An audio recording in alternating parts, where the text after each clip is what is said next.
Assalamualaikum warahmatullahi wabarakatuh. Yang terhormat dosen mata kuliah analisis riset pasar Bapak Rohman Agus Yatmika STMIM, serta teman-teman yang saya banggakan. Perkenalkan, nama saya Satyana Halilinjar. Di sini saya akan mempresentasikan bedah skripsi yang berjudul Studi Komparasi Pasar Tradisional dan Pasar Modern terhadap Kepuasan Konsumen di Kecamatan Lumajang, Kota Makassar.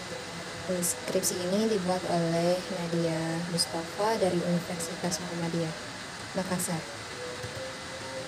Selanjutnya akan ada pokok bahasan. Yang pertama, latar belakang. Yang kedua, rumusan masalah. Yang ketiga, tujuan. Yang keempat, manfaat. Yang kelima, landasan teori. Yang keenam, metodologi penelitian. Yang ketujuh, pengumpulan data. Dan yang terakhir, analisis pembahasan. Yang pertama ada latar belakang. Latar belakangnya yaitu pertumbuhan ekonomi dan perkembangan wilayah akan dipengaruhi oleh beberapa sistem aktivitas. Salah satunya adalah perdagangan. Pasar tradisional biasanya menampung banyak penjual, dilaksanakan dengan manajemen tanpa perangkat teknologi modern, dan mereka lebih memiliki golongan perdagangan menengah ke bawah dan tersebar, baik di kampung, kota-kota kecil, dan kota besar dengan masa operasi rata-rata dari subuh, siang, sampai sore hari.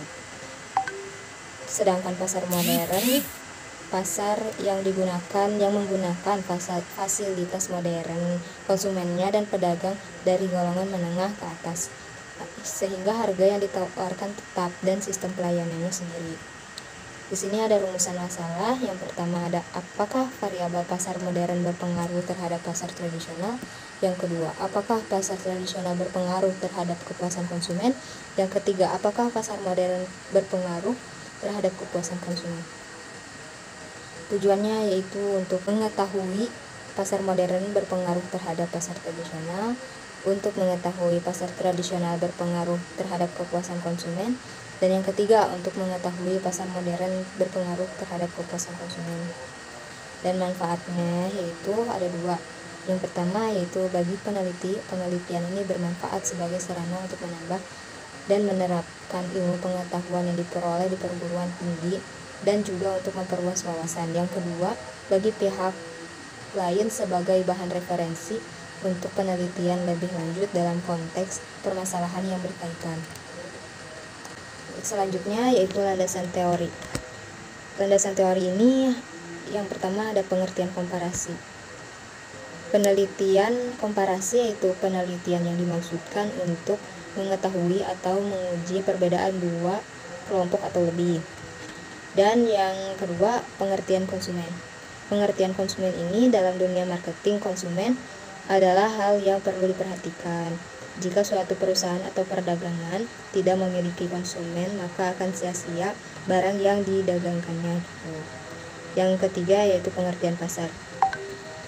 Pengertian pasar itu tempat jual beli barang lebih dari satu penjual atau bisa disebut pusat perdagangan. Dan yang terakhir ada kepuasan. Kepuasan konsumen yaitu sejauh mana manfaat sebuah produk dirasakan sesuai dengan apa yang diharapkan pelanggan. Selanjutnya ada metodologi penelitian. Metodologi penelitian ini ada 3, yaitu jenis penelitian. Jenis penelitian ini merupakan jenis penelitian lapangan karena data diperoleh dari hasil pengamatan langsung Kecamatan Lumajang, Kota Makassar dengan menggunakan skala Likert 6 poin. Dan yang kedua ada sumber data. Sumber data ini termasuk ke data primer.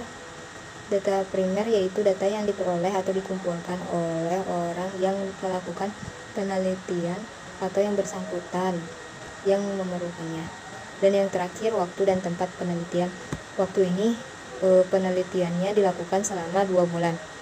Dan di 2 bulan Mei sampai Juli di Lumajang, Kota Makassar. Selanjutnya ada kerangka pikir. Dan kerangka pikir ini bisa dilihat ya gambarnya. Dan selanjutnya ada kerangka konseptual, bisa dilihat juga gambarnya. Lalu ada pengumpulan data. Yang pertama ada angket. Likert 6 poin ini jawaban responden berupa pilihan 5 alternatif yang ada, yaitu yang pertama sangat setuju, skornya 5 poin. Yang kedua setuju, skornya 4. Kurang setuju, skornya 3. Tidak setuju, skornya 2. Sangat tidak setuju, skornya 1. Dan pengumpulan data yang kedua, observasi. Observasi merupakan salah satu teknik pengumpulan data yang tidak hanya mengukur sikap dari responden atau wawancara dan angket, namun juga dapat digunakan untuk merekam berbagai fenomena yang terjadi, situasi atau kondisi.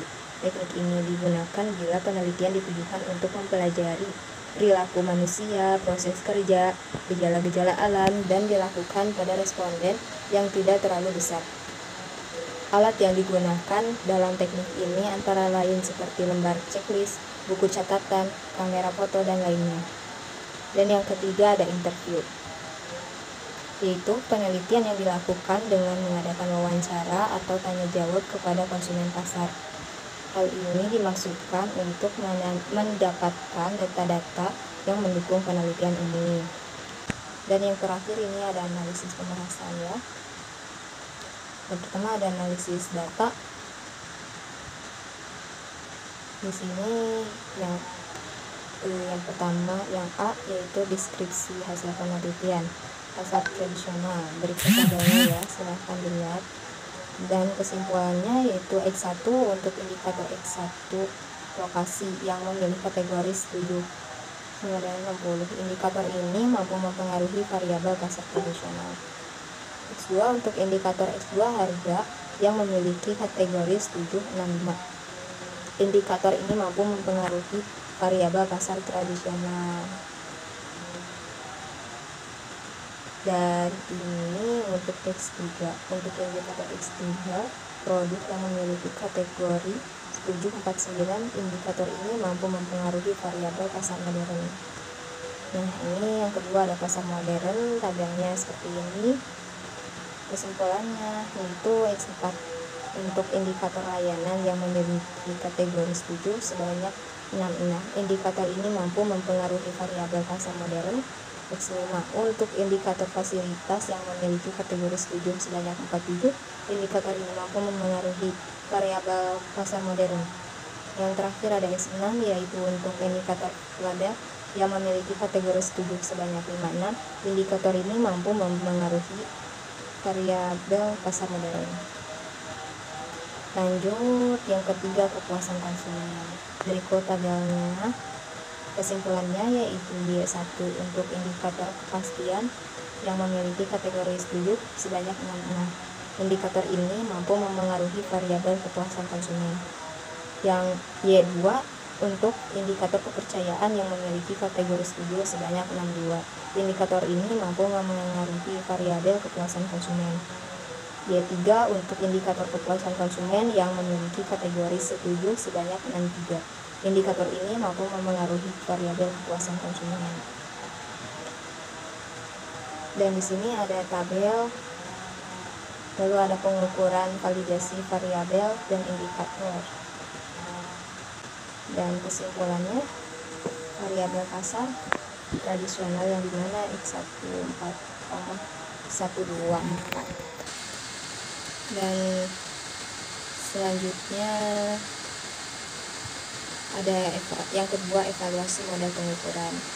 Semua leading factor memiliki nilai P statistik lebih dari 2,0 sehingga jelas memiliki validitas yang signifikan. Nilai P statistik untuk leading pasar tradisional X1 sampai dengan X3 dan untuk variabel pasar modern X4 sampai dengan X6. Berikut variabel Y1 sampai dengan Y3 adalah valid. Berikut tabelnya. Dan yang ketiga ada evaluasi model struktural. Di sini lihat tabelnya ya. Dan di sini juga ada nilai akhir R2 adalah sebagai berikut ya. Ini tabelnya dan ini pengertiannya. Artinya bisa dilihat. Dan yang keempat ada model path coefficient. Yang pertama ada komparasi perbandingan ya. Ini perbandingannya yang pertama dan perbandingannya yang kedua. Untuk yang kelima, susunan komparasi.